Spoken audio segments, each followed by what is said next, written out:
Hello students, आज की class में हम पॉलिटिकल साइंस का सेकंड चैप्टर स्टार्ट करने वाले हैं, दो ध्रुवीयता का अंत।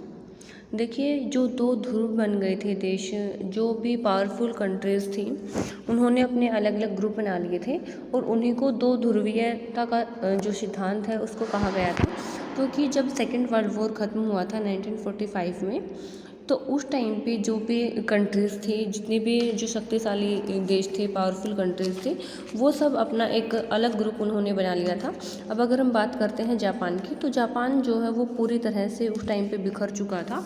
क्योंकि जापान के जो दो शहर थे, हिरोशिमा और नागासाकी, उनके ऊपर लगभग जो है पूरी तरह उनको नष्ट कर दिया गया था परमाणु बम गिरा के, हिरोशिमा और नागासाकी को। तो इसलिए जापान तो पहले ही हार चुका था।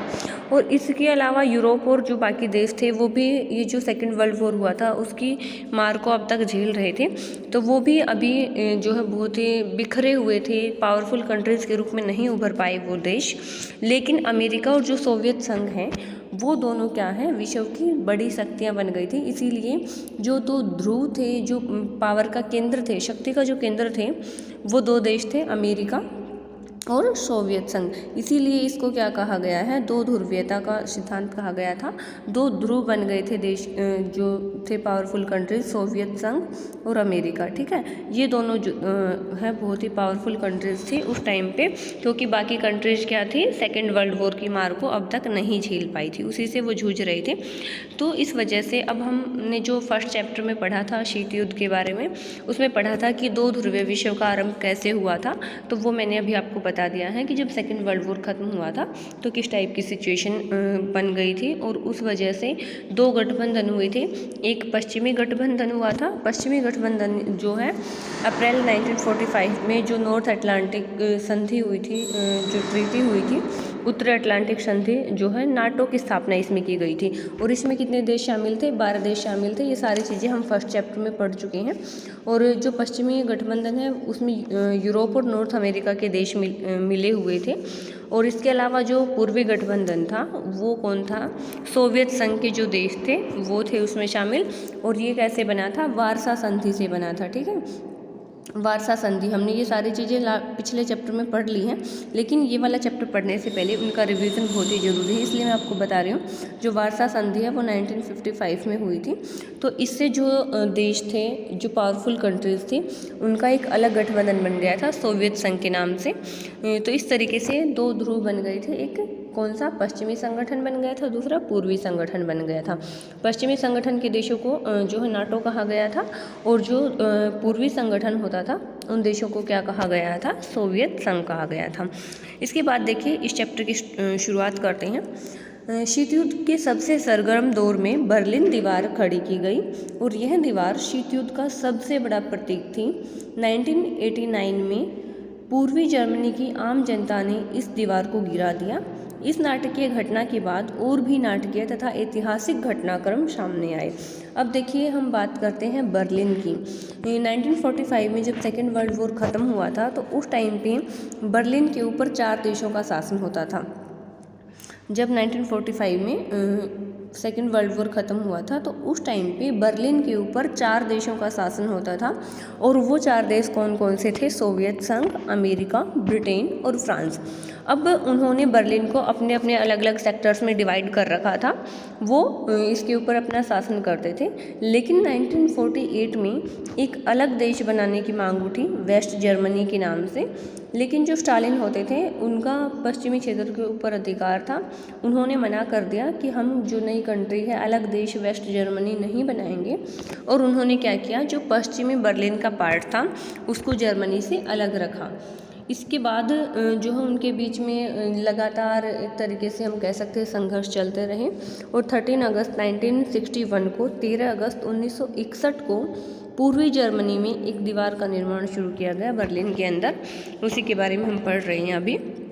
अब ये जो दीवार थी इसमें क्या था, देखिए बर्लिन की दीवार पूंजीवादी दुनिया और साम्यवादी दुनिया के बीच विभाजन का प्रतीक थी। यानी कि इनका बंटवारा हो गया था, जो पूंजीवादी दुनिया थी और साम्यवादी जो दुनिया थी उनका एक तरीके से बंटवारा हो गया था। और ये दीवार जो है 28 साल तक 28 साल तक जो है बर्लिन शहर को पूर्वी और पश्चिमी टुकड़ों में इसने बांट कर रखा था। बर्लिन को डिवाइड कर दिया था इस दीवार ने। और ये जो दीवार है पश्चिमी बर्लिन को पूर्वी बर्लिन से अलग करती थी। 150 किलोमीटर से भी ज़्यादा लंबी ये दीवार 28 वर्षों तक खड़ी रही और आखिरकार जनता ने 9 नवंबर 1989 को इसे तोड़ दिया। यह दोनों जर्मनी के एकीकरण और साम्यवाद खेमे की समाप्ति की शुरुआत थी। यहाँ ये जो फोटो आपको दिख रहा है इसमें आप अच्छे से देख सकती हैं। ये बर्लिन जो है इसमें एक दीवार खींच के पूर्वी बर्लिन और पश्चिमी बर्लिन को अलग अलग कर दिया गया था। अब देखिए शुरुआत कैसे हुई। यहाँ पर लोग जो हैं एक छोटा सा छेद कर रहे हैं दीवार के अंदर और मुक्त आवागमन को संभव बनाने की कोशिश की जा रही है ताकि लोग यहाँ से एक जगह से यानी कि पूर्वी बर्लिन से पश्चिमी बर्लिन और पश्चिमी बर्लिन से पूर्वी बर्लिन में आसानी से आ जा सकें, इसलिए लोगों ने इस दीवार को गिरा दिया था। ठीक है, इसके बाद देखिए जो हमारा नेक्स्ट टॉपिक स्टार्ट होता है सोवियत संघ। देखिए सोवियत संघ जो है एक रूसी शब्द है सोवियत, जिसका अर्थ होता है परिषद या फिर असेंबली हम कह सकते हैं। सोवियत संघ जो है 1922 से लेकर 1992 तक अस्तित्व में रहा था। ठीक है, कब से कब तक अस्तित्व में रहा था?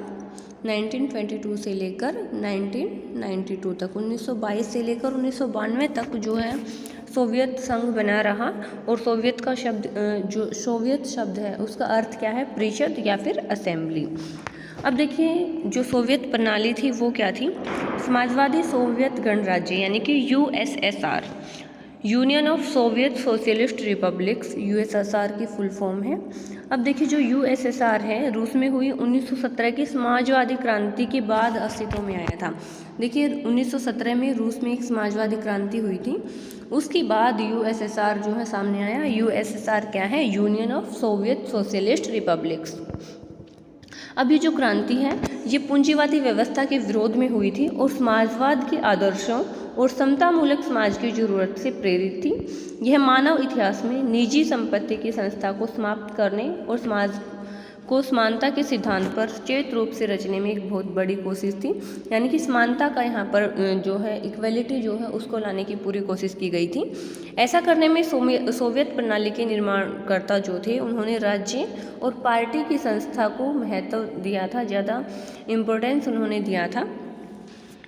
इसमें किसी अन्य राजनीतिक दल या विपक्ष की जगह नहीं थी। अर्थव्यवस्था जो है एक योजनाबद्ध तरीके से यानी कि प्लानिंग के साथ जो है बनाई गई थी।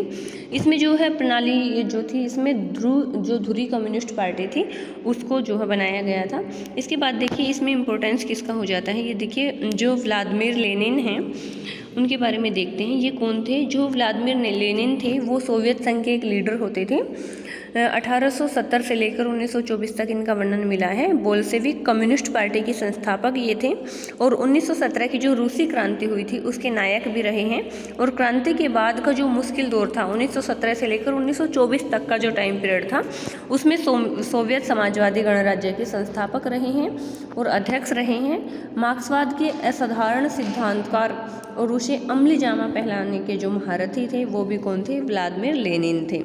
पूरी दुनिया में साम्यवाद के प्रेरणा स्रोत के रूप में जाना जाता है व्लादिमीर लेनिन को। अब देखिए दूसरा विश्व युद्ध यानी कि सेकेंड वर्ल्ड वॉर जब खत्म हो गया था तो उसके बाद पूरे यूरोप के जो देश थे वो सोवियत संघ के अंकुश में आ गए थे। यानी कि जितने भी जो छोटी छोटी कंट्रीज़ थी जो ज़्यादा पावरफुल नहीं बन पाई थी उन सब के ऊपर किसका अधिकार हो गया था? पूर्वी यूरोप के जो देश थे सभी वो सोवियत संघ के नियंत्रण में आ गए थे। सोवियत संघ का कंट्रोल उनके ऊपर था। क्यों? क्योंकि सोवियत संघ की जो सेना थी उन्हीं ने इनको जो है फांसीवादी जो कंट्रीज़ थी, फांसीवादी जो ताकतें होती थी जो जैसे कि जो इटली और रोम होते थे उनसे आज़ाद करवाया था। इसी वजह से अब उनका कंट्रोल उनके ऊपर हो गया था। अब देखिए ये जो समाजवादी खेमे के देश थे इनको क्या कहा जाता था? दूसरी दुनिया के देश कहा जाता था। जो दूसरी दुनिया के देश थे उसमें मैक्सिमम जो है यूरोप और एशिया की मैक्सिमम कंट्रीज़ थी। इंडिया इनमें शामिल नहीं था हालांकि, लेकिन एशिया जो कॉन्टिनेंट है उसकी बहुत सारी कंट्रीज़ आती थी। सेकेंड जो वर्ल्ड कह सकते हैं हम, दूसरी दुनिया के जो देश थे उनके रूप में। अब इसके बाद देखिए जो सोवियत संघ है वो एक महाशक्ति के रूप में यानी कि एक वर्ल्ड पावर के रूप में उभर कर सामने आया था, लेकिन अमेरिका जो है वो उससे ज़्यादा पावरफुल था। यानी कि ये कह सकते हैं कि अमेरिका के बाद वो सेकंड पावरफुल कंट्री बनकर रह गई थी। इसके बाद देखिए ऐसे ही चलता रहा, सोवियत प्रणाली जो है उस पर नौकरशाही का शिकंजा चला और फिर सत्तावादी जो प्रणाली थी, नागरिकों का जीवन था वो भी और ज़्यादा कठिन हो गया था, मुश्किल हो गया था।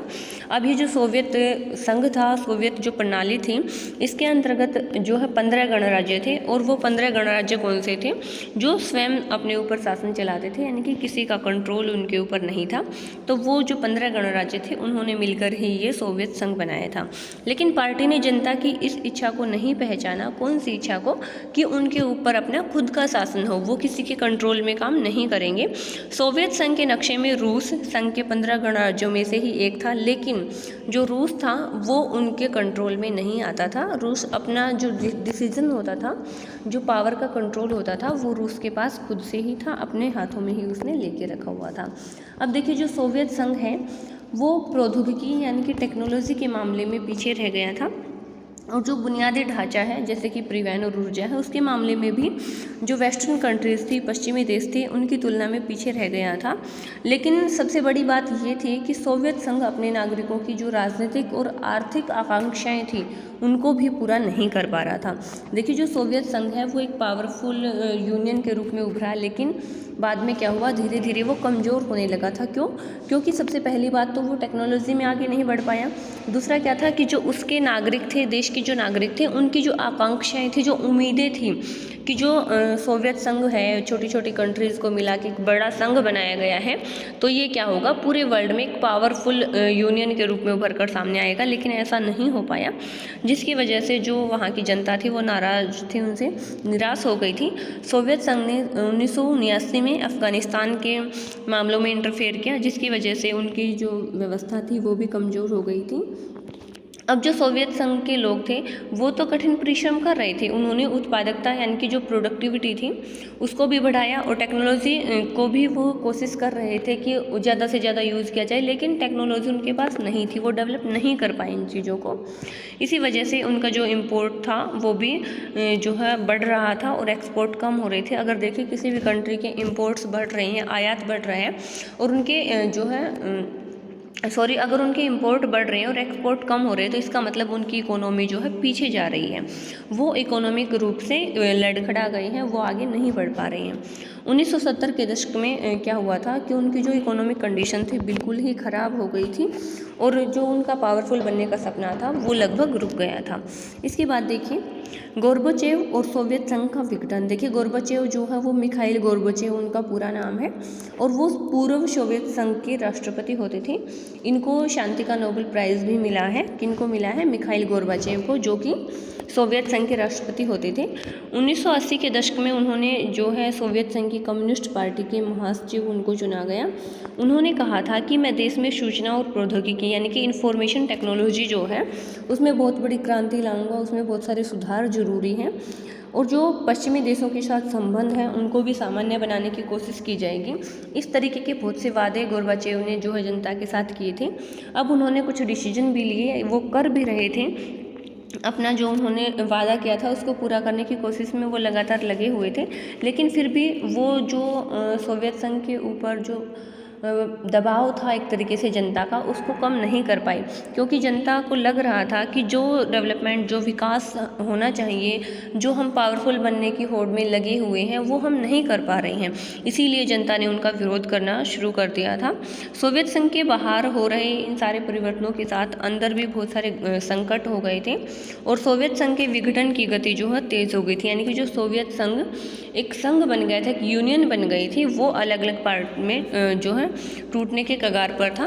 1991 में तख्ता पलट हुआ। तख्ता पलट का मतलब है जो पावर है वो किसी और के हाथों में चली गई। कम्युनिस्ट पार्टी से जुड़े गर्मपंथियों ने इसे बढ़ावा दिया, जब तक जनता की स्वतंत्रता का स्वाद मिल चुका था और वे कम्युनिस्ट पार्टी के पुराने रंगत वाले शासन में नहीं जाना चाहते थे।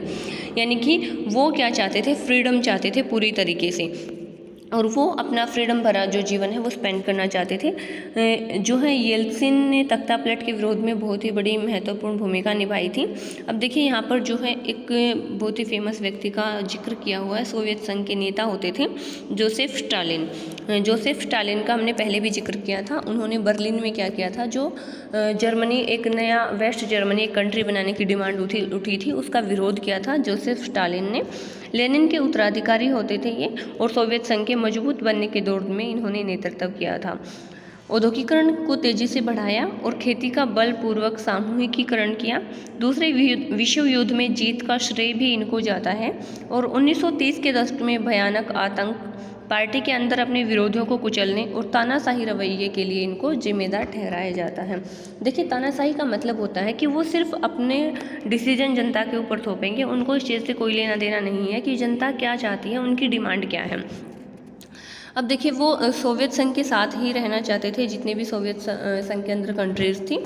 1991 के दिसंबर में येल्त्सिन के नेतृत्व में सोवियत संघ के बड़े जो गणराज्य थे, रूस, यूक्रेन और बेलारूस, उन्होंने सोवियत संघ की समाप्ति की घोषणा की।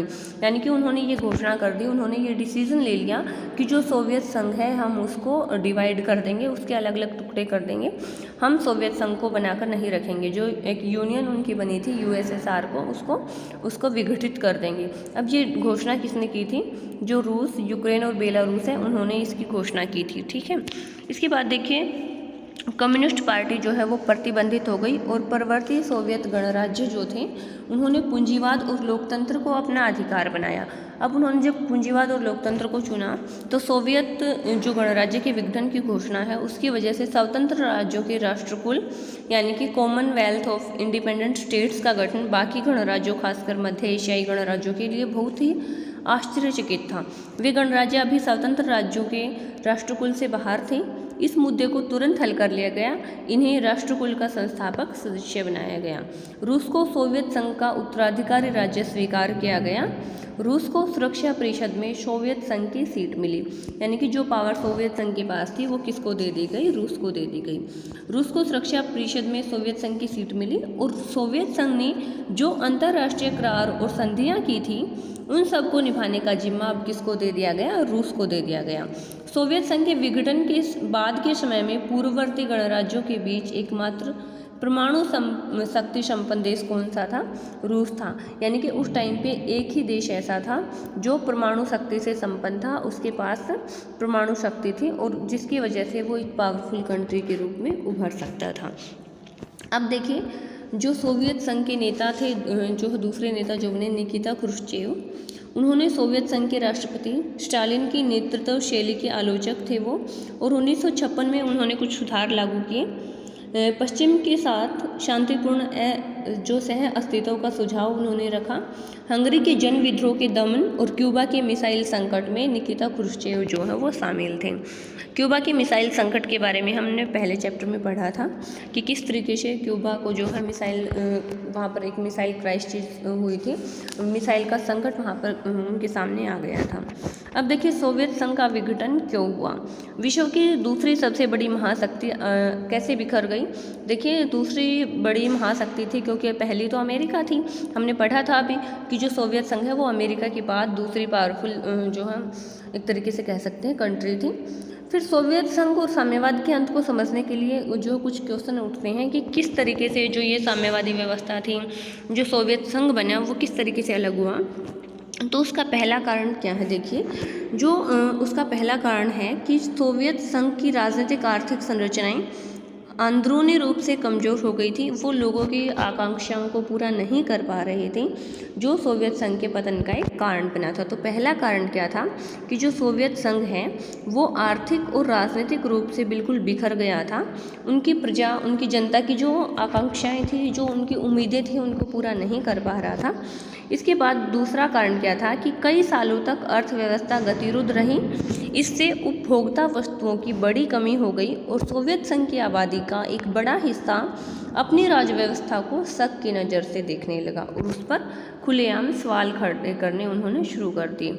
यानी कि जो उपभोक्ता वस्तुएं थी उनकी कमी आ गई थी, जो प्रोडक्शन था वो इतना ज़्यादा उनका नहीं हो पा रहा था कि लोगों की जो ज़रूरतें हैं उनको पूरा किया जा सके। इसके बाद जो तीसरा कारण था वो क्या था कि सोवियत संघ ने अपने संसाधनों का अधिकांश जो हिस्सा था वो परमाणु हथियार और सैन्य साजो सामान पर लगा दिया। यानी कि उन्होंने उसको ज़्यादा से ज़्यादा किस में खर्च कर दिया, जो परमाणु हथियार थे और सैन्य शक्तियाँ जो थी उसको मजबूत बनाने में खर्च कर दिया। अब अपने संसाधन पूर्वी यूरोप के अपने पिछलग्गू देश, देखो पिछलग्गू देश किनको कहा गया है, वो देश जिनको यूएसएसआर ने एक यूनियन के अंदर शामिल किया था उनके डेवलपमेंट में लगा दिया। उनका जो आर्थिक दबाव था वो उनके ऊपर बना हुआ था, इसलिए उनको थोड़ा सा ऊपर उठाने के लिए उन्होंने वहाँ पर अपना संसाधन खर्च कर दिए। इसके बाद जो चौथा कारण था वो क्या था कि जो पश्चिमी मुल्क थे, पश्चिमी मुल्क कौन से थे, वो कंट्रीज़ थी जिनको सोवियत संघ के अंदर शामिल किया गया था, उनके आम नागरिकों की जो है जानकारी बढ़ी, वे अपनी राज व्यवस्था और पश्चिमी देशों की राज व्यवस्था के बीच जो अंतर था उसको समझ सकते थे। अब उनको लगने लगा था कि हमारी जो राज व्यवस्था है वो पूर्वी जो देशों की राज व्यवस्था है उसके कंपैरिजन में बहुत ही जो है पीछे है। सोवियत राज व्यवस्था पश्चिमी के पूंजीवाद से बेहतर है, पश्चिम का जो पूंजीवाद है उससे कहीं बेहतर है सोवियत राज व्यवस्था, लेकिन उनको ऐसा लगता था, लेकिन सच्चाई ये नहीं थी। सच्चाई ये थी कि सोवियत संघ बिल्कुल पिछड़ चुका था और अपने पिछड़ेपन की पहचान लोगों से राजनीतिक और मनोवैज्ञानिक रूप से छुपाने में वो कामयाब नहीं हुआ।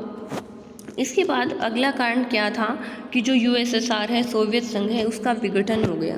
अब देखिए सोवियत संघ के ऊपर जो है लगातार काफ़ी टाइम तक, लगभग 70 सालों तक सोवियत संघ जो है उसके ऊपर कम्युनिस्ट पार्टी का नियंत्रण रहा। लेकिन अब ये पार्टी जो है जनता के प्रति जवाबदेह नहीं रह गई थी, उत्तरदायी नहीं रह गई थी, क्योंकि जो गतिरोध प्रशासन है, भारी भ्रष्टाचार है और उसकी जो गलतियाँ हैं उनको सुधारने में वो अब सक्षम नहीं थी। क्योंकि अब जो प्रजा है, जो जनता थी, वो जान चुकी थी कि ये पार्टी जो है करप्ट है, एक तरीके से भ्रष्ट पार्टी को हम जो है शासन चलाने की अनुमति दे रहे हैं, तो उन्होंने ऐसा करने से रोक दिया था। इसके बाद जो इसका छठा कारण था वो क्या था कि पार्टी के अधिकारी जो थे उनको आम नागरिकों से ज़्यादा विशेषाधिकार मिले हुए थे और लोग अपने को राज व्यवस्था और शासकों से जोड़कर नहीं देख पा रहे थे। यानी कि जो अधिकारी होते थे पार्टी के, उनको आम नागरिकों से ज़्यादा अधिकार मिले हुए थे। इसी वजह से आम जनता को लगने लगा कि ये आम जनता के हितों में कार्य नहीं कर रहे हैं। इसके बाद जो सातवां कारण था वो क्या था, देखिए जो मिखाइल गोर्बाचेव थे, हमने अभी पढ़ा था, वहाँ के प्रेसिडेंट थे, उन्होंने वादा किया था जनता से कि मैं बहुत सारे सुधार करूँगा, जो भी आर्थिक व्यवस्था यहाँ की है, जो भी राजनीतिक व्यवस्था यहाँ की है, उसको सुधारने के पूरे प्रयास करूँगा। और उन्होंने ऐसा किया भी। लेकिन क्या था कि उनका जो ये प्रयास था वो बिल्कुल ही धीमी गति से हो रहा था। अब वो इतनी धीमी गति से जो है इस सिचुएशन पर काबू पाने की कोशिश कर रहे थे, लेकिन सोवियत संघ में जनता जो थी वो ये सोच रही थी कि गोर्बाचेव को ज़्यादा तेज़ गति से कदम उठाने चाहिए। ये लोग उनकी कार्य पद्धति से धीरज खो बैठे थे और निराश होने लगे थे। उनको लगने लगा था कि ये जिस स्पीड से काम कर रही हैं उस स्पीड से अगर काम करेंगे तो वो ज़्यादा डेवलपमेंट नहीं कर पाएंगे, ये जो सिचुएशन है उसको कंट्रोल नहीं कर पाएंगे। इसीलिए जो जनता है उनकी डिमांड थी कि ये जो कम्युनिस्ट पार्टी है इसका शासन हटा दिया जाए और जो यूएसएसआर है उसके जितने भी देश उसके अंतर्गत शामिल हैं उन सबको अलग कर दिया जाए और उन सब के ऊपर अपना खुद का शासन हो। इसके बाद एक राजनीतिक घटना ये भी थी जो बहुत ही प्रमुख कारण रहा यूएसएसआर के विघटन का। वो घटना क्या थी कि जो लोगों की राष्ट्रीय भावनाएं थी और संप्रभुता की इच्छा थी उनमें उभार आ गया था। रूस और जो बाल्टिक गणराज्य थे, बाल्टिक गणराज्यों में एस्टोनिया, लताविया और लिथुआनिया देश जो हैं वो शामिल थे। इसके अलावा यूक्रेन और जॉर्जिया जैसे जो देश थे वो सोवियत संघ के विभिन्न गणराज्यों के रूप में जो है इस डिमांड में शामिल थे कि जो यहाँ पर जितने भी कंट्रीज़ हैं उनको स्वतंत्र कर दिया जाए, वो आज़ादी से अपना अलग से एक तरीके से अपना शासन चलाएं।